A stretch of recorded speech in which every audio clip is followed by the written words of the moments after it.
us. My name is Craig Bott. For those that don't know me, I'm the president and CEO of Grow Utah, and we're thrilled to have hosted and managed RAMP for the last few years in partnership with some of our key partners. Grow Utah is a privately funded nonprofit. We dedicate our time and energy and resources to helping entrepreneurs across Utah. And RAMP has proven to be a successful program, and we like how it works and thrilled to be a part of it. For those that may not be very familiar with accelerators, RAMP is designed to really focus on helping our product innovators in Utah accelerate the launch of their product or scale the operations of their business. And RAMP has a particular focus on those that are making products, manufacturing something, using advanced materials or advanced manufacturing processes in the development of their products.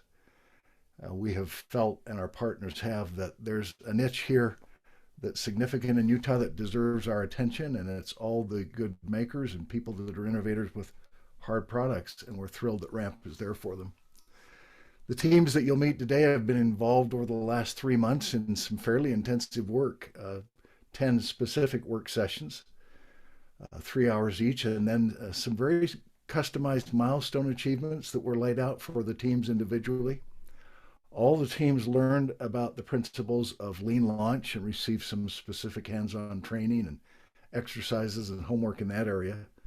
But most importantly, they received expert mentoring from the mentors that are a part of RAMP and that joined us for RAMP, and those topical experts that came on board. One of the great benefits through RAMP and being a member of it is peer review and peer input, and there's a great camaraderie that's developed among the cohort members. And each of the cohorts our members were asked to reach out, contact customers or potential customers, spend time with them, interview them to get insights about their problems and what these innovators could do to solve them. And overall, one of the great takeaways for the members participating in RAMP is a great support network. People that they've met, people that will continue to advise and help them. We had some special events along the way. We dealt very specifically in their technology drill down, which I think makes RAMP very unique. We have people in product design and manufacturing and 3D printing and prototype development that really helped these companies through that milestone so that they're prepared to move forward. And when you look at some of the core principles of lean launch that the teams have learned, it's a wide gamut from how to scale your startups to create value, to validate what customers need, design a very specific minimum viable product and a business model that would support that, all along the way to de-risk not only their decision, but investors' decisions. And we spent time on manufacturing and production, and obviously putting it all into the lean canvas. We are thrilled to have as partners for RAMP, UAMI, which is Utah's Advanced Materials and Manufacturing Initiative, who have been very supportive, and they actually have received a grant from the SBA, which underwrites the scholarship essentially for all the members of RAMP administered through UAMI. So those teams that participate receive a financial scholarship to do so. But UAMI's been critical, and it fits their mission so well that we felt it would be very appropriate to hear just a few words from Linda Larson, who is UAMI's executive director, very involved with RAMP through the course of it, and very supportive. So Linda, we'll turn a little time over to you. Well, thank you so much. Yes, this is a pretty unique program here in Utah, and we're so pleased that we have had so many successful companies come out of this RAMP program that Craig and his team has put together. As many of you know, UAMI is a nonprofit also. We are a public-private partnership. We also are a non-fee membership organization, and we are funded by federal programs, just like what Craig was saying with the Small Business Administration. We also have programs with Department of Defense, Department of Commerce, Department of Energy, Economic Development, EDA. So we have a very strong base of grants and programs that are designed to help Utah small businesses. So by participating in RAMP, you've de facto became a cluster member, as we call our members, because under the SBA program, it's the SBA Regional Innovation Cluster Program, hence your cluster members. And we're here for you. We got your back. Reach out to me directly for any assistance that we can provide. And you should be receiving our information about programs and different webinars and seminars. So again, I'll congratulate you all for getting through the program. It's not easy, but it proves that you're dedicated to your company and your company's success. So thank you, Craig. I appreciate an opportunity to address everyone. Thank you to Linda very much, and the teams definitely appreciate your support. In addition to UAMI and the SBA, a number of other sponsors have stepped up to support really innovation across Utah, names that you may be familiar with. We're pleased that Mountain West Small Business Finance and John Evans are a part of this and have really an assignment to continue to provide SBA loans, but encouragement and support and input has been extremely valuable. You'll see a number of other folks here. Boom Startup and Tara Spalding is on the line, and we're thrilled to have that partnership continue to expand and move forward. Merit 3D is a 3D printing operation set up and priced by Spencer Lovelace, who's provided some in-kind services to a number of the team members as they went through to develop prototypes. And thrilled that Weber State University is a part of the support group and their key resources. Weber State has stepped up to join UAMI and Grow Utah in partnership and to offer a second cohort of RAMP through their new Weber State University Innovation Center. And James Taylor is with us, who will be directing a lot of that. James, we'll turn a little time over to you to express kind of the vision of Weber State in the innovation world.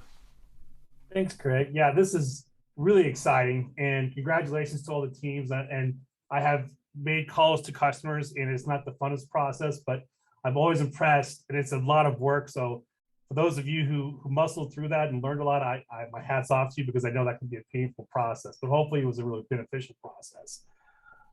Yeah, so some really exciting things coming up. So this last year, Weber State was able to get a grant from the EDA, the Economic Development Administration, that's going to allow us to do a couple of really interesting things. One, it's going to allow us to sponsor, along with UAMI, it's going to allow us to sponsor our second cohort this year. And I think Craig and the team's already starting to kind of gear up for the spring cohort already. So that's really exciting. The second part of this grant, which I think is also really interesting, is it's going to allow us to outfit our innovation center with a makerspace, and a makerspace that's going to be dedicated towards advanced manufacturing and materials.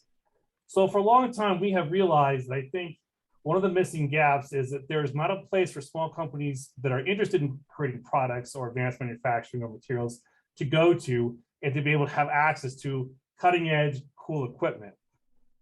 That's going to change, because I think the Innovation Center is going to, and we're right in the process of ordering the equipment. So hopefully in the next few months, that will actually start to come. And this will become a bit of a hub, especially for small businesses, but for the general industry in its entirety. So with those kind of things, we're really excited about what's going on. So with that, our hope here is that as you move forward and as you get more customers, or you need additional expertise or access to equipment, you'll think of the Innovation Center that's right outside. You know, unfortunately, we're not there. We were going to be there today, but yes, it's right there in Davis County. It should be pretty accessible. My hope is that you guys will utilize that as a resource. So anyone who needs that kind of help, please get in contact with me, and let's figure out how to make sure that we can help you along your journey. Because I think one of the things we're very interested in at Weber State is we do want to especially grow the innovation ecosystem. And so anything we can do, whether that's equipment, or maybe you need some expertise or students, whatever we can do, we're here to help. So with that, congratulations again for graduating. Again, hopefully you'll keep us in mind for other future needs. And hopefully we'll see you down the road. Thanks, Craig. Thank you very much, James. Appreciate that, and really looking forward. This will be a great asset in the community. This innovation center located right next to Hill Air Force Base, and some of the great equipment that they'll have. This program does not function without these wonderful master mentors. These are the professional experts who have dedicated a lot of time over the last 3 months in private meetings and in group sessions with all of the cohort.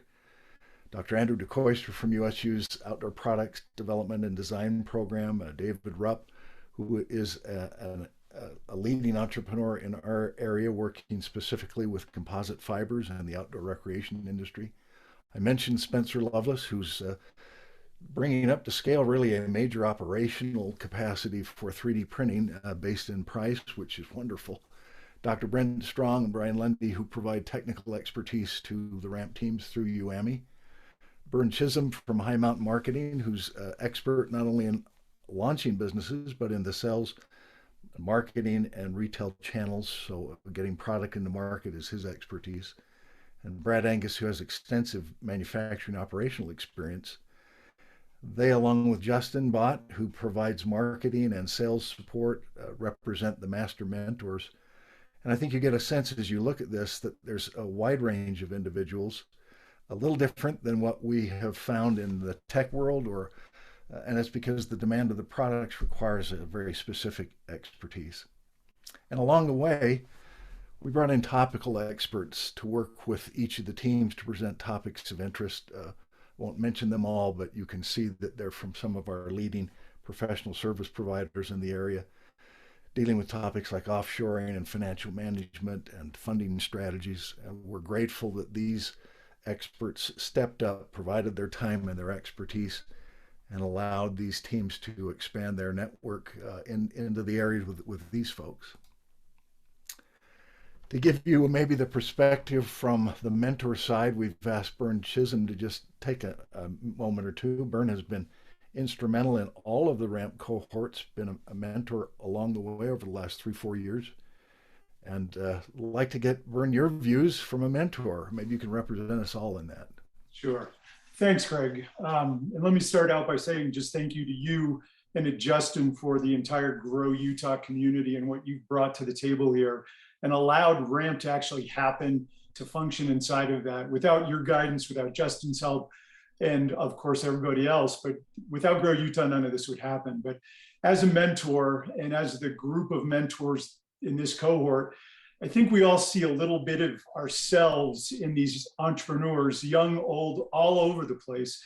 But that's kind of what brings us to the table. We've been there, we've done it. We're happy to be part of the cohorts.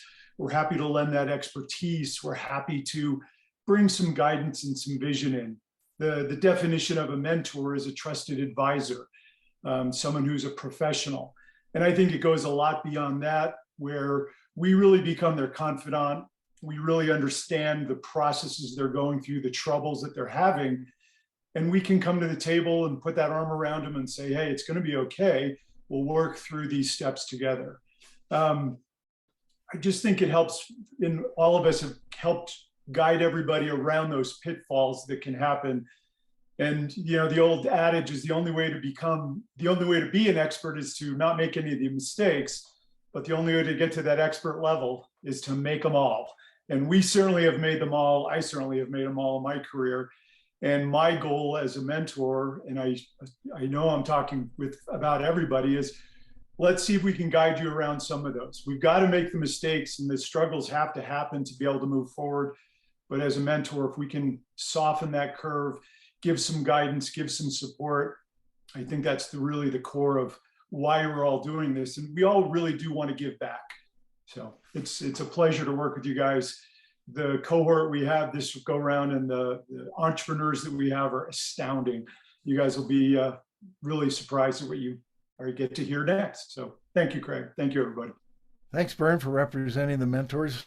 Just really doesn't happen without that skill and expertise. So let me introduce the folks that you'll be hearing from today, some of you for the first time, who have been part of this fall, early winter cohort 2021 and 22. They were selected from a field of applicants. This is on a selection basis. We have a limited number of scholarships essentially to offer.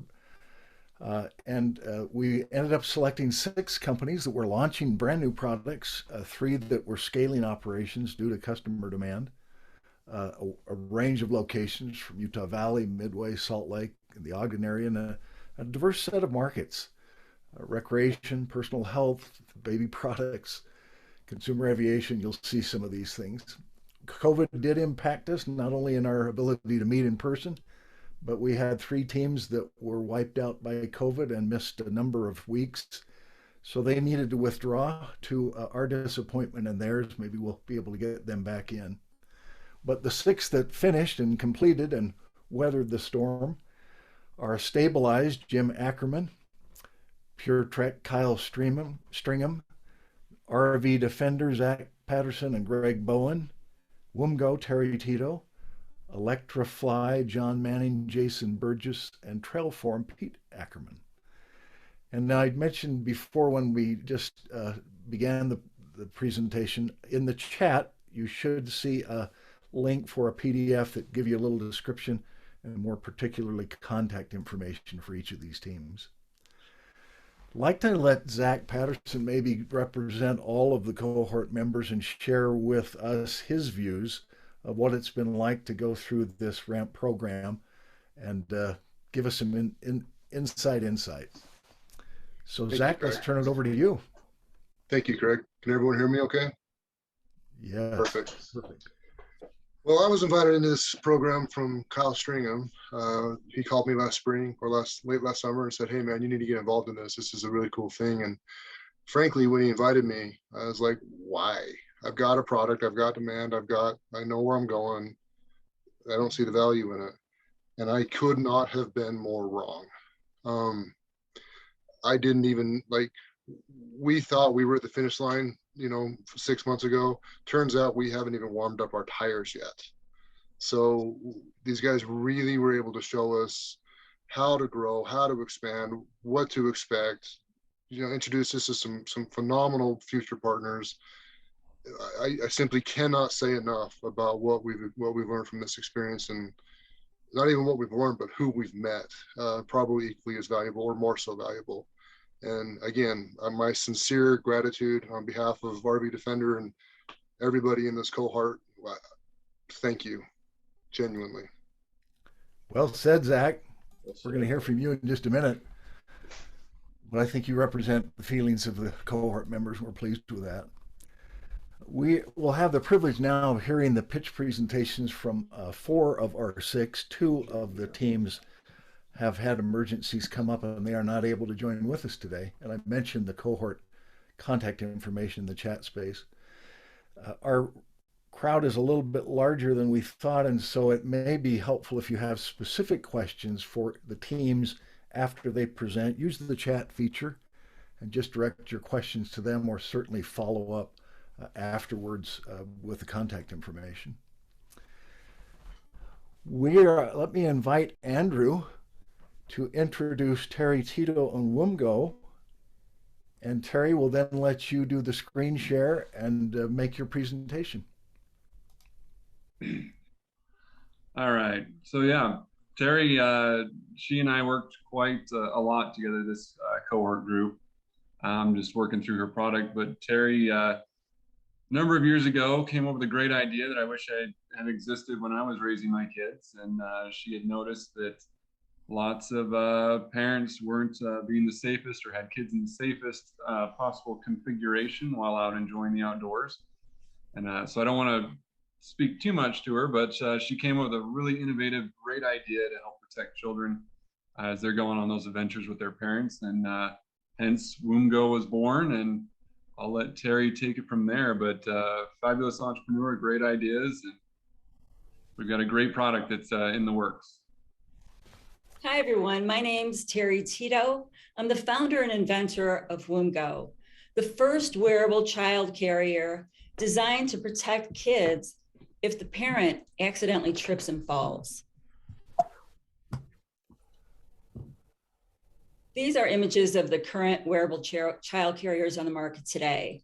The left one represents a backpack carrier and the right one represents a front carrier used for small babies. It's very obvious that these carriers offer no protection whatsoever if a parent falls. I was hiking in Colorado on a mountain when I recognized this huge problem. And as a mom, I thought, I have to fix this. Parents were jumping over rocks, shooting past me, and they looked really fit. But when I saw their 40-pound baby on their back, I just couldn't get it out of my mind. What if that parent trips and falls? Their child is going to get seriously injured.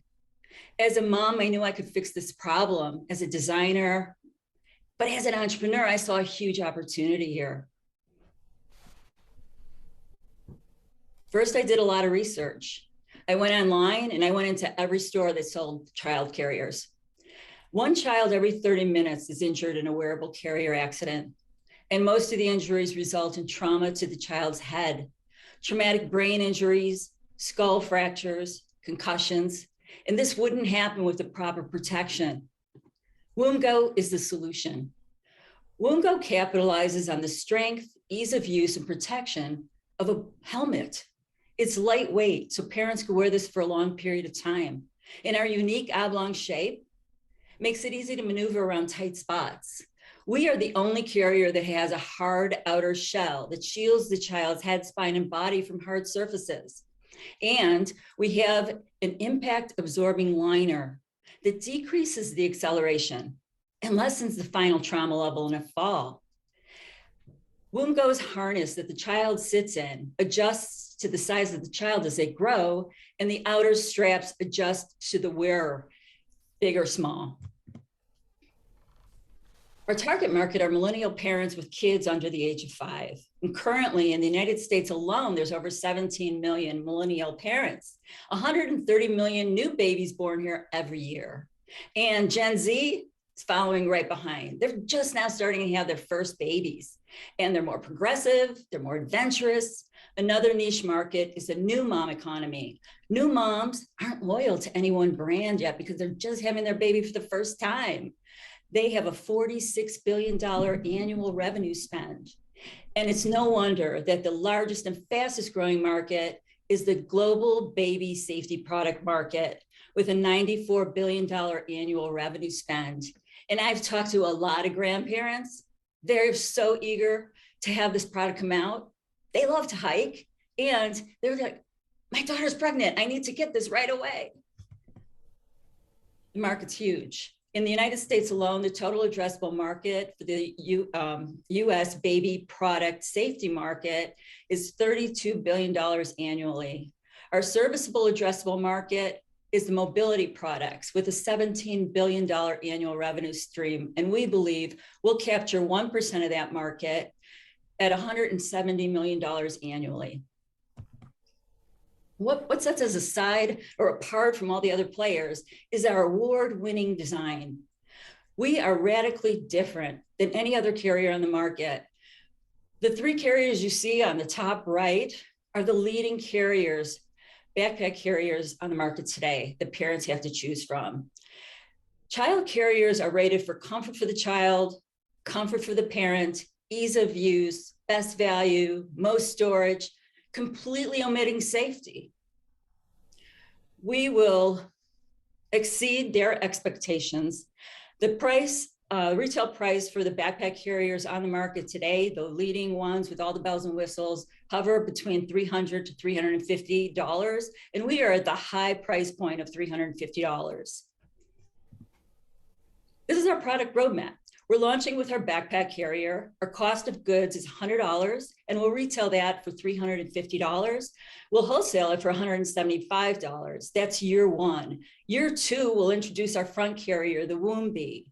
The cost of goods is $70. We'll retail it for $210, and our wholesale price is $140.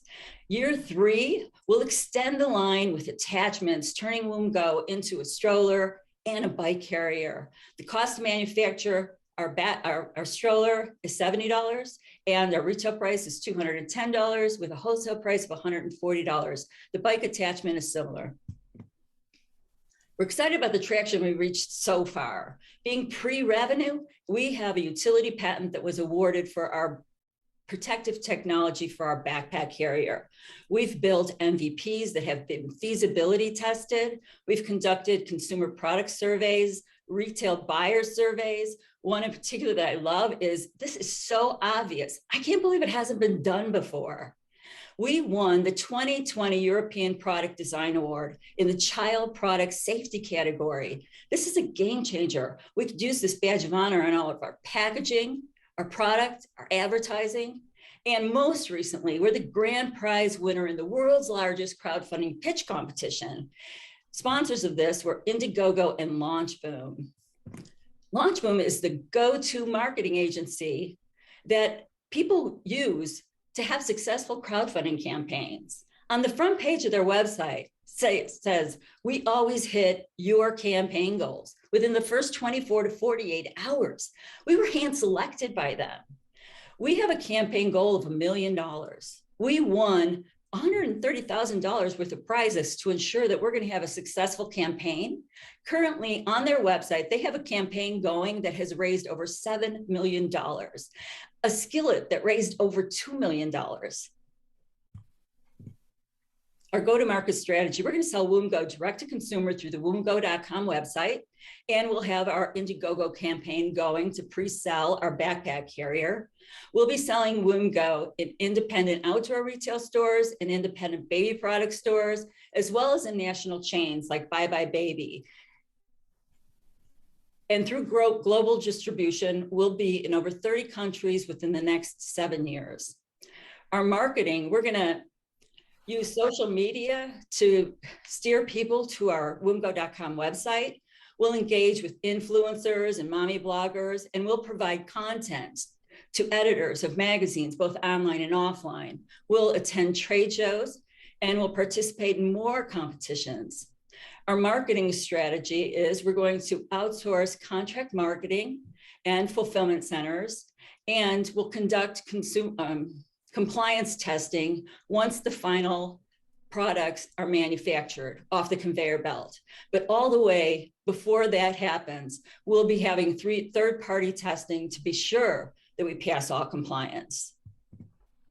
This is our 5-year annual projections. We're going to launch with our backpack carrier and sell direct to consumer year 1. Our annual projected revenue is $1.8 million. At the 2-year point, we show a profit of $2 million. We'll introduce our Woombi, the front carrier at that point, and we'll also be entering into retail stores. Year 3, 4, and 5, we scale quickly because we'll have all 5 of our products in the line launched, and we'll be entering into more markets like Europe, Asia, and the rest of the world. My background is in sales and marketing. I've been an entrepreneur for over 25 years. I owned a magazine in Chicago that I founded and was the publisher of.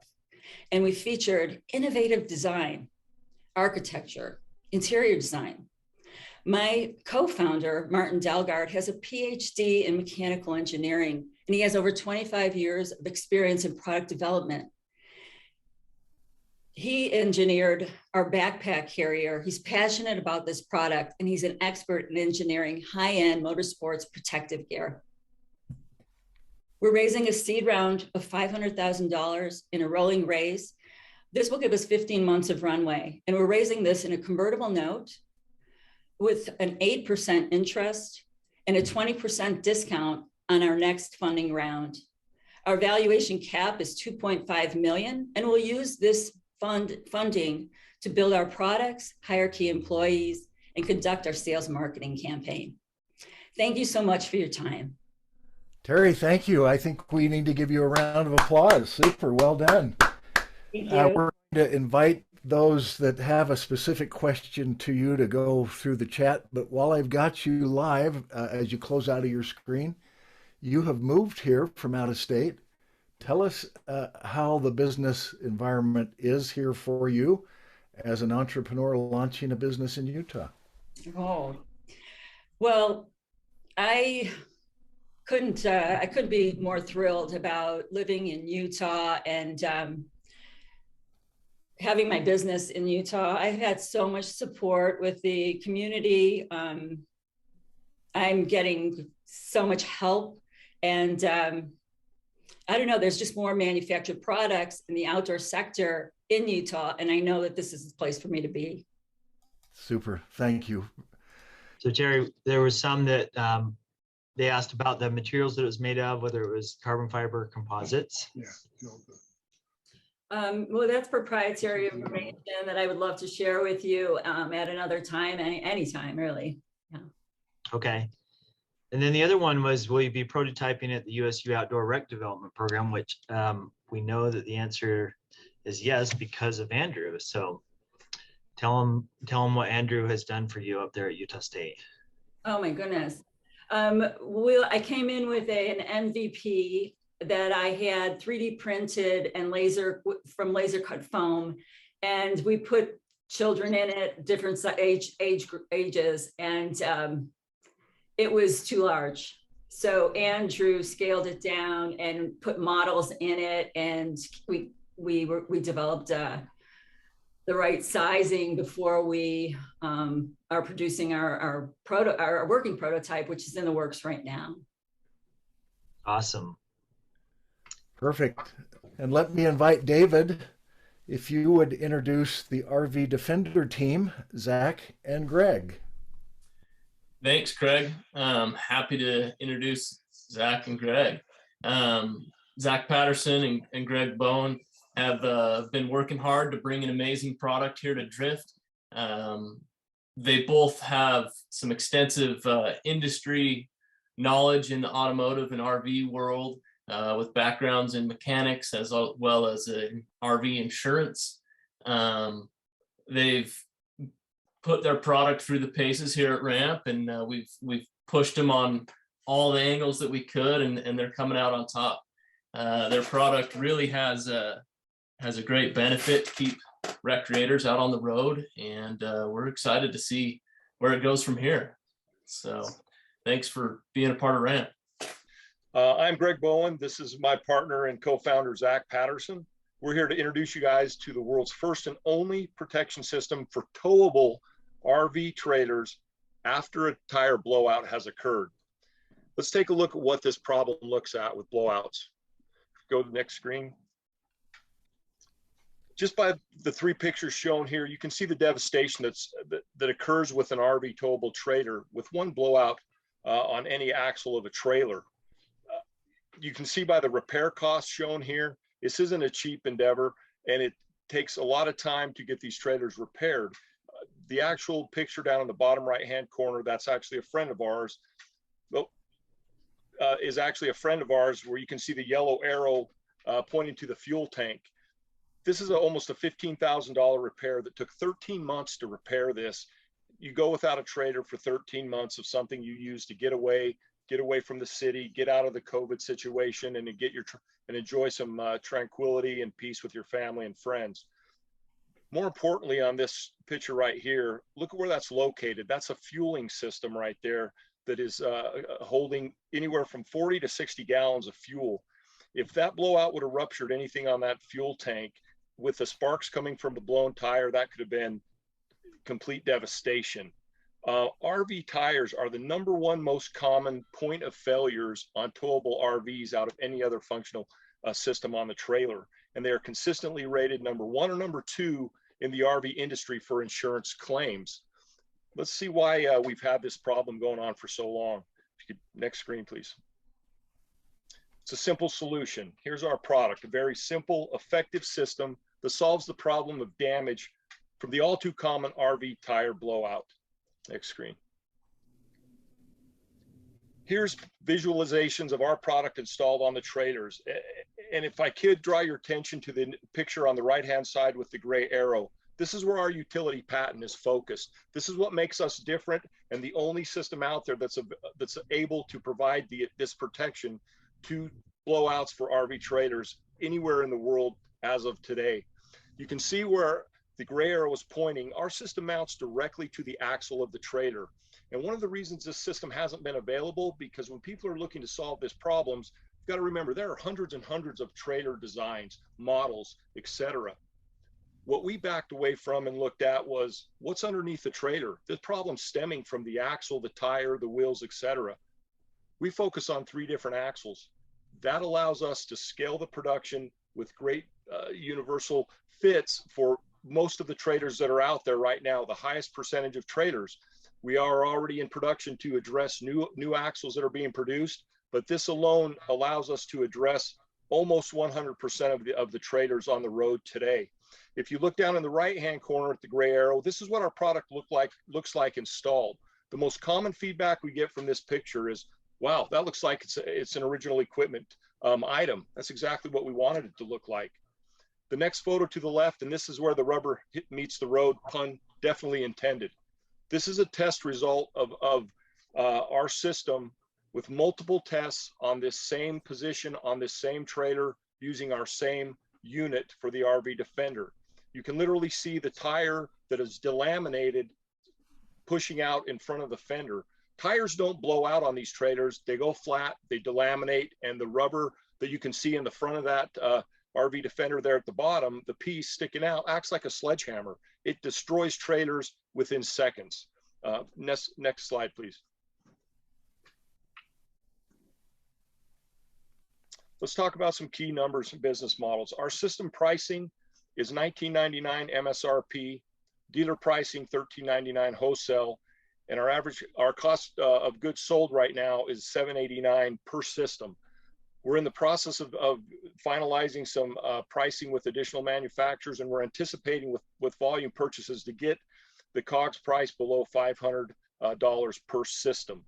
Our focused sales channel are to work primarily and initially with partner dealers across the country. This also includes trailer specialty stores, but dealers like Camping World, Nelson RV, etc., down to stores like State Trailer Supply, facilities that have service departments that can provide installation for customers that aren't comfortable doing it themselves. And we also have a business to customer program in place that we'll implement down the road later, with the caveat that we'll actually continue with our dealer partners to promote anything that goes direct to the customer to go to our dealer partners for installation. That gives the dealers actually another source of revenue, charging an install fee as well. So the customer validation, do customers like what we're doing? We launched a couple of our initial tests on our Facebook page about a year ago, and our Facebook page went crazy. It generated over 400 conversations. From 253 of those inbound conversations came directly from Facebook, through Messenger, phone call, text message, unsolicited, wanting to know, when is this ready? How much is it? Can I send you a deposit? You can never say 100%, but I honestly can't remember any one of these conversations where somebody didn't say this was a good idea. Doesn't mean they're going to buy it. It just means the perception of this is valued. They see where it's needed and represents a problem that needs to be solved, and we have that solution. Next slide, please. Some critical numbers. This is for 2021 alone. That's an important piece of information. 576,000 new RVs were shipped in 2021 alone. 88% of those RVs shipped are towable RVs. That's our target market. That equates to about 507,000 towable RVs. Projected growth for 2022 is a 5% growth over that. This is not even including trailers shipped in 2020, 2019, 18, etc. We anticipate going back to as far as trailers that are 2015 models and newer, where there's value with this product. Next screen, please. Let's take a look at how this translates into dollar figures. We've included the US and Canadian market in these figures. The US market is a $26.7 billion market, and the Canadian market brings in an additional $7 billion for the total value of RVs shipped. This is a 2020 value. 88%, as I said on the previous slide, come from tandem axle trailers. That's a $29.7 billion value for our target market trailers. The average cost of a towable trailer right now is between $55,000 and $65,000. That's a pretty good investment, and we feel like people that are buying those trailers are definitely going to see the value in protecting that investment as best they can. We've predicted an initial 1% market share capture, which comes in at 2.97 billion, or excuse me, a 10% market capture. It comes in at $2.9 billion. Next slide, please. Let's take a look at our 5-year projections. This is based on selling 10,000 units, which is our goal within the first 24 months. Cost per goods sold on the first 10,000 units, 7,890,000. Gross revenue produced, 19,900,000. As you can see, the next 3 years, the trend continues to increase on a continuous slope upwards. The 5th year, we've got a $39.4 million cost of goods sold, with the gross revenue topping $100 million at $101.105 million. Next slide. Let's take a look at the competition. Right now, there is nothing in the market that competes directly. However, there are competitors that address the tire issue. The RV Defender, the advantages over what is available out there is we have structural damage protection. Contains debris, and after a tire blows out, it contains the debris that separates from the tire to hold it within our system. It naturally provides water and road debris protection, and it is unique to towable RV trailers. The other two competitors, or complement competitors, if you will, in this market are the tire pressure monitoring systems. If you guys have cars that have any kind of bell and whistle, you have this on the car. It alerts you to when you have a tire where the air pressure is low or failing. A lot of people are going to heavier tires. That's great. We encourage that. But this is like getting a larger hammer when that tire fails, because they will and they do, and we've tested them. And they just cause more damage in a lot shorter period of time, and it makes the situation even more complicated. Next slide, please. Traction, what have we been doing? 2021 was a phenomenal year for us. We started in a garage a couple of years ago with an idea, identified a problem that we knew was there, and started working on a solution for it in 19. In 2020, our first 2 prototypes were developed. We did our first road test, which we launched and started to create this chaos of interest. We developed a logo, and we started with our company. In 2021, we were issued our utility patent for our protective wing that mounts to the fender, as I showed you in an earlier slide. We filed for an international patent, and we filed for a trademark on the RV Defender name. We've had multiple FEA tests, which is hugely important. This is finite elemental assessment test, which takes our design, puts it into a computer simulated real world simulation, and identifies any weakness to our product. Come back very successful and helped us make a couple of minor changes. We've had incredible interest from social media influencers reaching out to us wanting to promote our product. We've had an RV industry magazine publication contact us wanting to do an expose. We've asked to put that off to the second quarter, just based on where we are right now. Next slide, please. What's our plan for the next 6 to 12 months? 12 partner dealership locations. We want to secure POs from those targeted dealership partners. We want to secure a second and a third manufacturing partner to ensure we have ample supply of product when we ramp to full production. And we want to have a minimum of 250 trailers installed locally for various training reasons, videos, etc. From 12 to 24 months, we want to double our relationship to 24 partner dealerships located inside Utah and outside Utah in the western region of the country. Work on design for new axles that are coming in the future. Sell 10,000 units. That's where our year 1 begins. And then strategic relationships with special lines insurance companies. There's an explanation behind that. I am from that industry, and there's a huge advantage to have 1 or 2 specialty insurance companies recognize the value this brings to the market and come to market and say, hey, we recognize this. If you have a customer that has these installed on your RV trailer, protect from the damage that occurs, we'll give a 2%, 5% discount on your RV insurance. Next slide, please.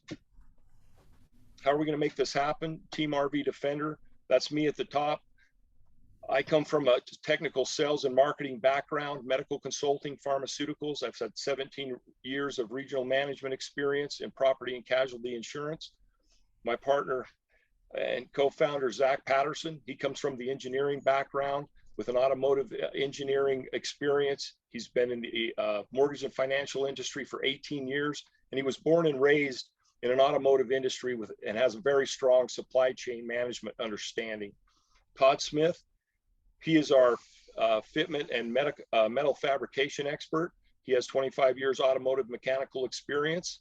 And then our creative person, Eric Brandley, he is our software development expert, graphic design expert, and our Amazon logistical expert for when we launch to consumers direct. Next slide, please. Currently, where we are with our company, at this time, we don't feel it would be appropriate to ask for any type of money. We feel like we're waiting for more accurate pricing. We're currently working with Maisie and Boom Startup to get an established, accurate pre-money valuation of our company. We're waiting to hear back, like I said, to hone down on exact pricing from a manufacturer out of Mexico and currently 2 other local manufacturing. Once we have that information, if you like what you've seen on our product, if you'd like to find out more about it, you'd like to find out the value that it brings to this market, we would love to have a conversation with anyone that is interested in discussing this further.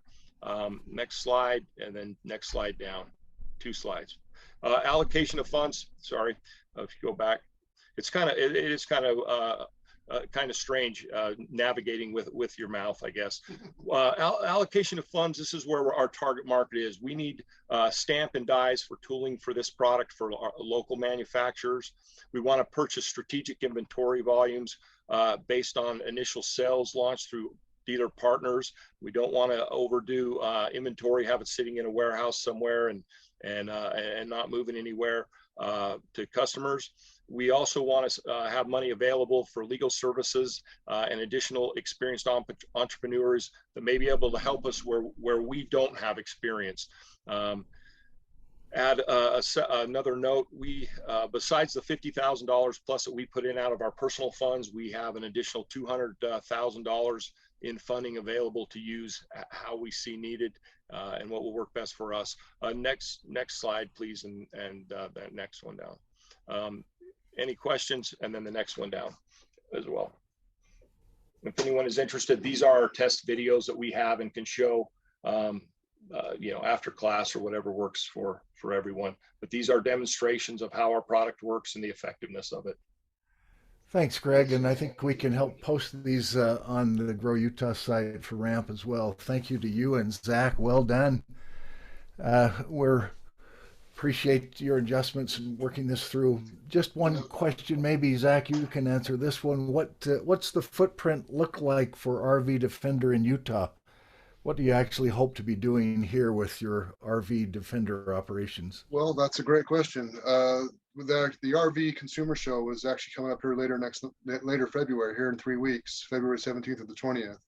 We plan to make an official unveil there. We'd like to make, we've literally driven and walked in and talked with several dealers locally. Every dealer that I've talked to is interested. They're just all about how much can we make? How much can you sell to us for? What's the MSRP? Some of the details. And again, it's one of those deals that we've been working on for quite some time. We've actually manufactured 100 of these things. We've had excellent luck with them. The manufacturer we're using does a great job, but they're not really a volume manufacturer partner, if you will. So we are doing our best to find some additional partners to kind of make that more efficient, make it so we can get some inventory into these dealers quickly at a cost-effective rate where everybody gets to make a few bucks on it. Again, later on that show in February, all those dealers are going to be in one spot. So it's going to be a very efficient use of time for us to have those conversations and land some good partnerships. We'd like to get some signed POs get dealers to commit to buy 5, 10, 15, 20 sets of these from us so we can kind of get an idea of what we're going to need for our initial round of inventory. Great. That'll be a good launch of the business. Thank you for that. And invite Bern Chisholm to introduce Kyle Stringham and PureTrek. I would love to. Everyone, I'd love to introduce you to Kyle Stringham, and I give Kyle a ton of credit. He's been through the ramp process now twice, and he has certainly come from the complete concept all the way to countertop. He is ready for selling his product. It is packaged, finished. He has gone the full 9 yards on everything. Great guy, phenomenal product. Just a pleasure to have had in the RAM program the last couple of cohorts. And we just love to hear what you've got to offer these days. Kyle, if you can launch your screen share. Thank you so much. And let me get in here.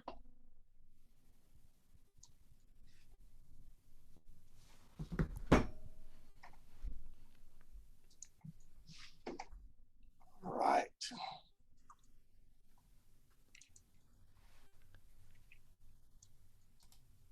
Okay. You go ahead and start when you're ready. All right, I was a little behind the curve, but everyone, thank you so much. It's a pleasure to have you all here, and I really appreciate you coming to the RAMP program and listening to all the work we've done. So I'm Kyle Stringham. I'm the founder of PureTrek Trek Pole Water Filtration. Now, the problem that we have is getting easy access to water. Like many people, we love to hike and backpack in the outdoors.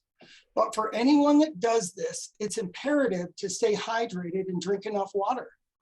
However, as many outdoor enthusiasts can tell you, carrying water is cumbersome and it's heavy. It's a necessary evil, and still 50% of hikers, they're just not hydrating properly. The alternative to carrying water is to bring filtration gear and filter water along the way. But this requires you to crouch down, sometimes laying on your chest, assembling filtration gear, and then finding a place to filter. But what if I told you that we could eliminate the carrying of water and filter it right through a common hiking accessory, such as a trekking pole? Ladies and gentlemen, that's exactly what we've done here at PureTrek. We've created the world's first 2-in-1 trekking pole with a built-in water filtration system. It allows you to pump and filter water right through the pole. The PureTrek pole works by simply dipping the end of the pole in the water source and pumping your handle. Fresh water comes out the top through an affixed drinking tube right in the top of the handle. It's a 2-in-1 solution and provides instant hydration that solves the annoyances of carrying water in filtration gear. Our journey with PureTrek has been extensive. So over these 5 years, we have finally gotten to our finish point with manufacturing. This pole that I hold in my hands is called number 36 for a reason, and it's because there were 35 others before it that didn't make the cut through our R&D process. It's a lightweight design at 19 ounces, durable and rigid, 70-75 aircraft aluminum inside the trekking pole. And then it's got a 2-stage hollow fiber filtration system. And this will pump 2 and 3 times more water than most of our competitors. We have a replaceable filter, a comfortable handle, and it breaks down easy for travel and cleaning. Now, PureTrek owns 21 different molds. A lot of these molds are used for gaskets and things, but we do make a lot of custom parts in PureTrek. We've really been able to refine our assembly and quality control process.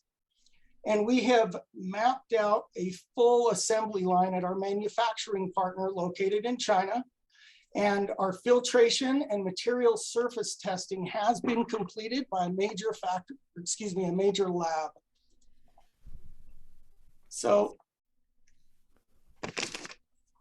our product and sales or our go-to-market strategy at this point is direct to consumer.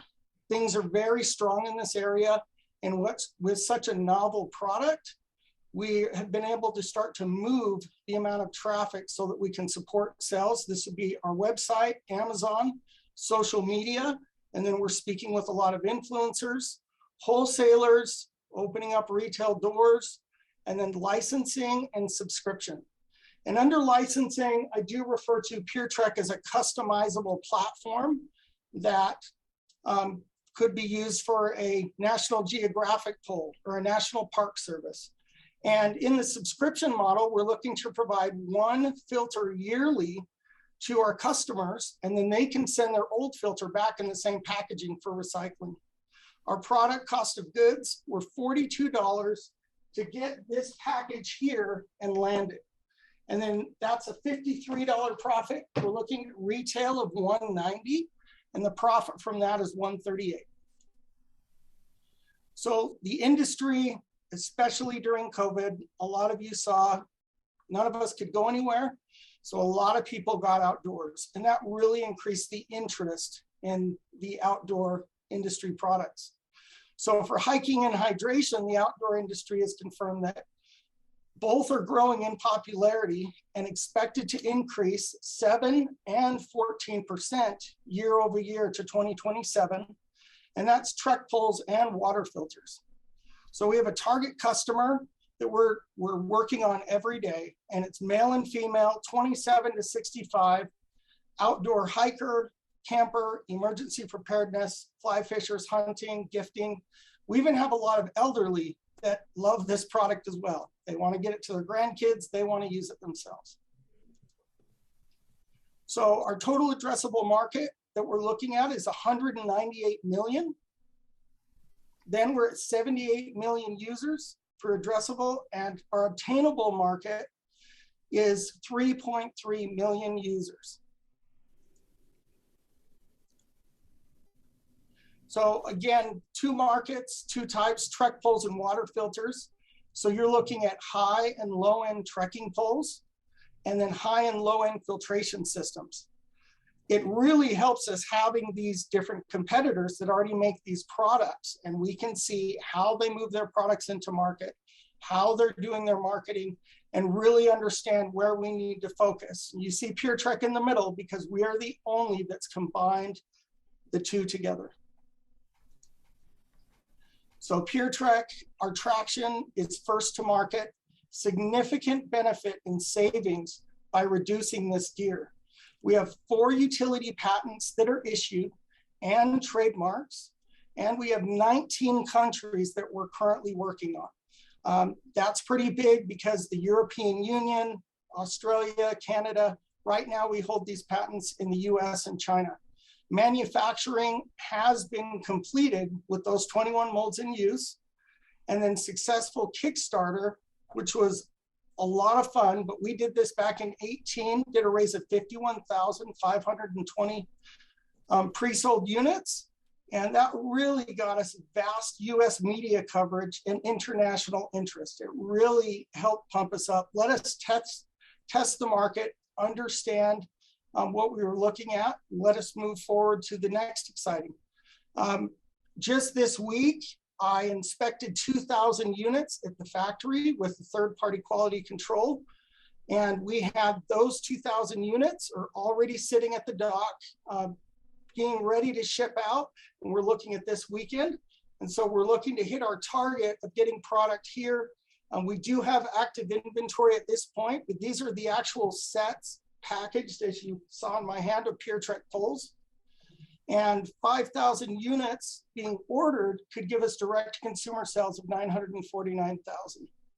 We had a recent launch at a large outdoor industry trade show, the Big Gear Show. We had a great time there, lots of media coverage, and a lot of wholesale and retail interest. This is the team, and it's grown over the years. And I'm sure all of you know, with a product getting it this far, it can be a real grind. So I have a lot of respect and feel blessed to have a lot of these people support. But Kyle Stringham, I'm the founder. Wallaroo Marketing is currently working through refining our ads manager campaigns and understanding our targeting. Advisors and mentors, my Mr. Chisholm that introduced me. Hundreds of millions of dollars in retail sales, and he's been really able to help guide me almost on a daily basis. He'll let you know. And then Craig Bott, the president here at Grow Utah, he's given so much of his time, and he met me. This is my second time through RAMP, and he's just been a big supporter the whole time, and I couldn't be more thankful. Todd Smith is my manufacturing manager. He works with China Performance Group and my manufacturing partner there in China. So our ask is our seed raise. We have done a lot of this up to this point. So we're looking to get $700,000. That's 4% for design and engineering, 51 on inventory. Employees and working capital is 18%. Marketing and branding, we're going in at 21. And then legal, insurance, and IP. And our goal this year is to produce 15,000 units. I've almost got 5,000 already completed, and that's sold at MSRP for $190 for a profit of 2.8. Thank you all so much. And the PureTrek put a water filter inside of a hiking pole. Genius. I welcome any questions. And again, thank you for your consideration. Thank you, Kyle. A round of applause. Well done. Super. Justin will monitor any of the chat that we have time for, but just bring me back to real specifics. If any of us want to buy this product in March, how will we find you and where can we order from? Yes, so, excuse me, I tried to practice my pitch too much. I'm hoarse.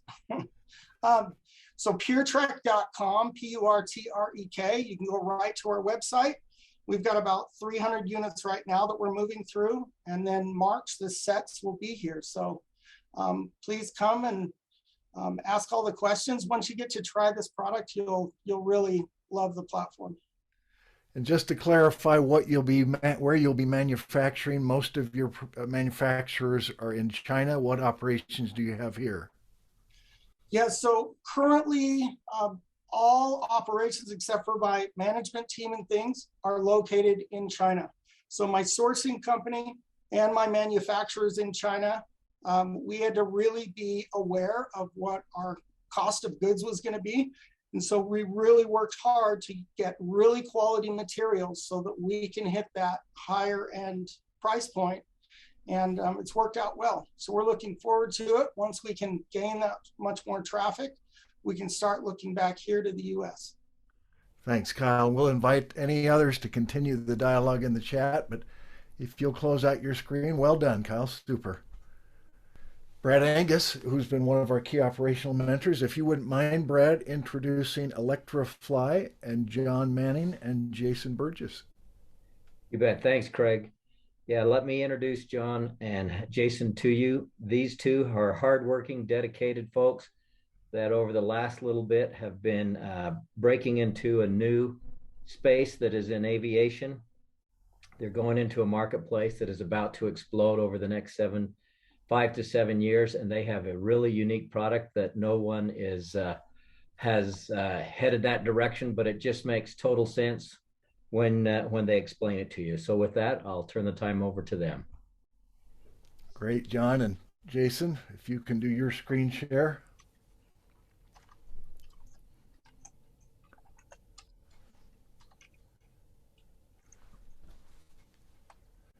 And you tell us when you're ready and we'll go.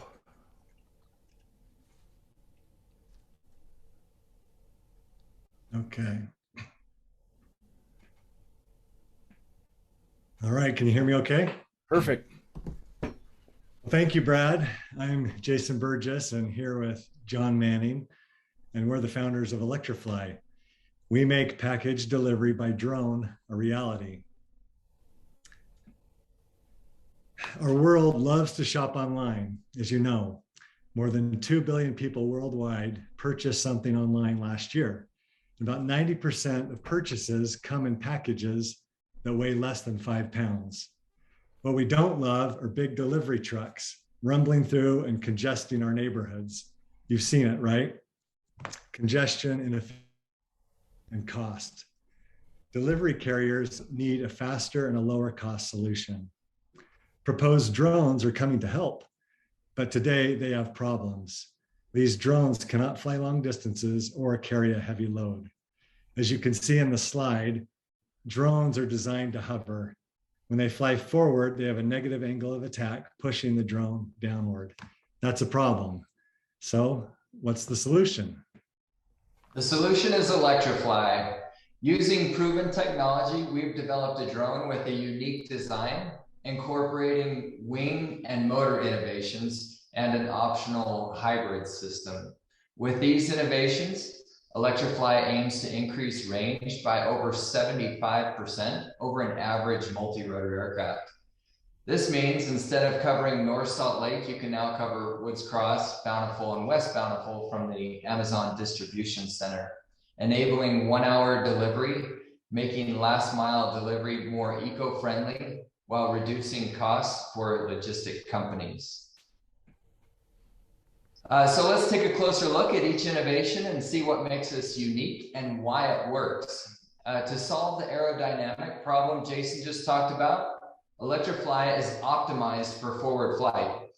If you can see the picture in the top right, this represents the forward travel pitch attitude of Electrifly. So you can notice the slim lines. This has a much lower drag profile. Electrifly also has tiltable wings and motors. Tiltable reduce drag and hover and provide lift when moving forward. Another point to make here is that Electrifly is configured as a canard aircraft, which means that all wings provide lift, which is an additional efficiency relative to traditional fixed wing aircraft.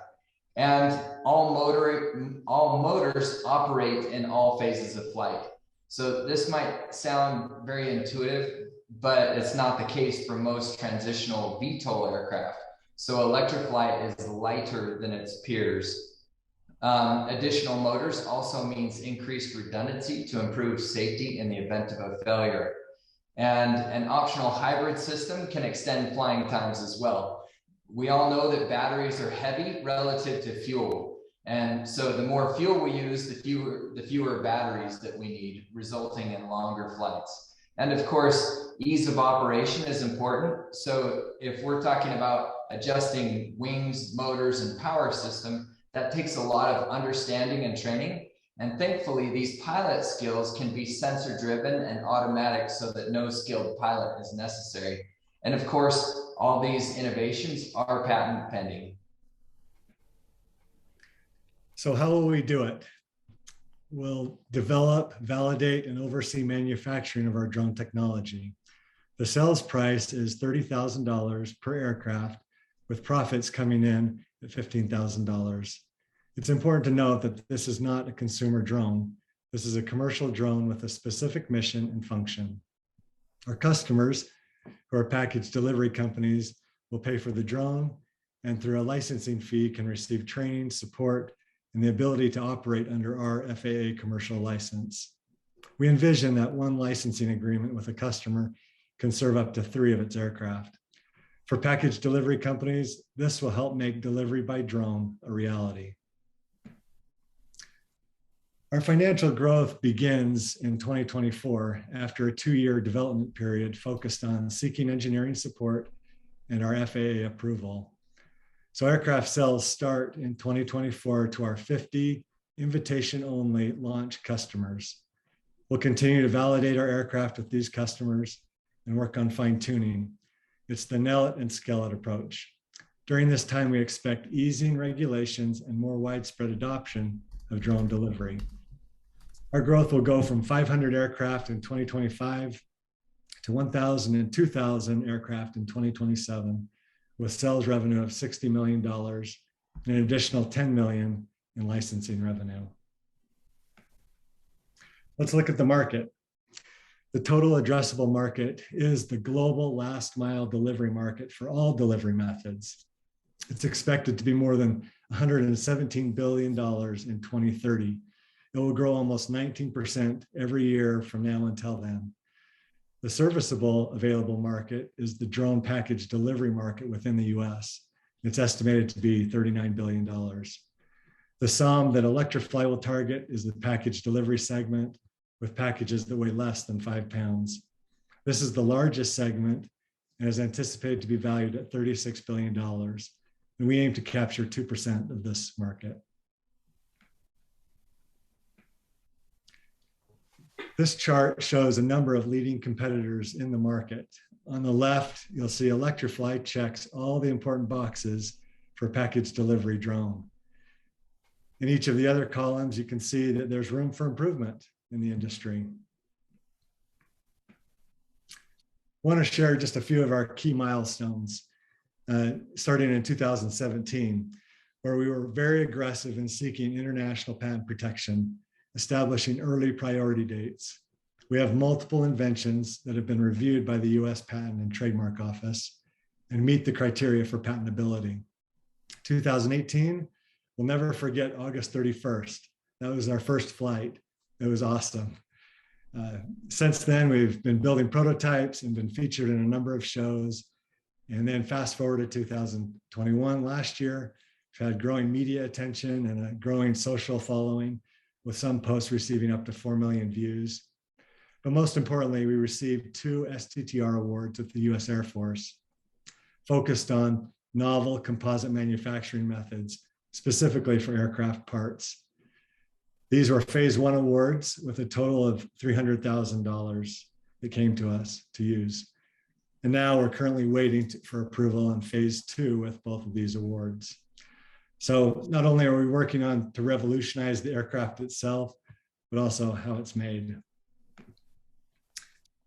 As we look to the future in the next 2 years, we're going to first enter this validation and soft launch period. We'll validate our innovations, design, and functionality, and we'll expand our engineering support. We'll also begin sales and service to our invitation-only customers, first focusing on our medical supply companies. Then we'll be positioned to enter mass manufacturing in 2025. Aircraft sales will begin to customers in package delivery and logistics. We expect to deliver 500 to 2,000 aircraft a year, and we'll, of course, expand our licensing model to covering customer training, support, and operation under our FAA license. We have assembled a powerful team to research, validate, and execute. John Manning is our founder, and he's an innovator and an ATP-rated pilot. This is the highest rating for a commercial pilot. I bring a background in business strategy, operations, and marketing.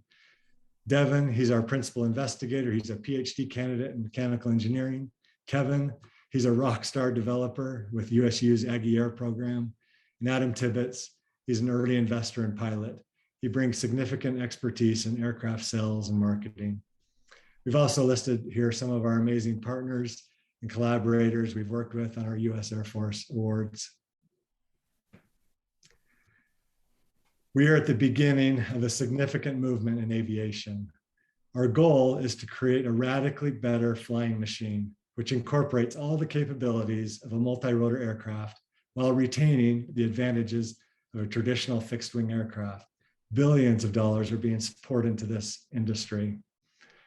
We are seeking developmental resources to support us in the coming 24 months, to help us validate our technology and prepare for production or partnerships, something we feel will require roughly $1 million, of which we've already raised $120,000. Investors will see the value of our IP. They will see broad applications and the opportunity in the future of urban air mobility. And they don't want Utah to miss out. This is more than a moment in time. We're at the beginning of a movement that will revolutionize aviation. We'd love for you to join us. Thank you for your time. Thank you, Jason. John, well done. This is a marketplace that's exploding, as Brad mentioned early on in your slide on competitors show a lot of traction, or at least a lot of attempts to crack this market. What is the biggest, or one of the biggest technical obstacles that everybody's wrestling with, because nobody's quite found the solution yet? Give us some insight on what are the biggest technical challenges to make this work. Technical challenge would be battery in large part. As we mentioned briefly, the energy density of the batteries is just not where it needs to be. And so hybrid systems will be the initial systems to carry us into this market. And it's not just purely a technical issue. There are regulatory hurdles that have been difficult to overcome. And that's why we're only seeing minimal adoption at this point, because it's limited to drug companies and medical companies that can afford to deal with the FAA and establish single routes that are legalized. And I appreciate your wisdom in your final slide that the ask is kind of a soft ask, because you know you're still in an R&D type mode to solve some of these problems, which is just about where everybody else is as well. So we'll keep an eye on the chat. There are more questions coming up, but well done, John and Jason. Thank you for that. Congratulations to each of the teams. You received the official RAMP Certificate of Accomplishment to post on your wall, but in particular, Kyle and Grow Utah have purchased an early set of the Pure Trek trekking pole, and we are making that as a complimentary gift to all of you, to the mentors, and we are providing one to our great sponsors, to Linda and to John Evans. So we'll look to get those into your hands, and you can be some of the first that use this great tool and product. We're at the end of our hour plus. We look forward to your success to all the teams, and thank you for all who have participated. Please use the contact information if you want to reach out. And if you have anyone interested in going through RAMP, we will start our spring cohort the end of March through May, and the fall cohort September to November. And you can get more information on our website. Thank you to everyone. We'll say goodbye at this point.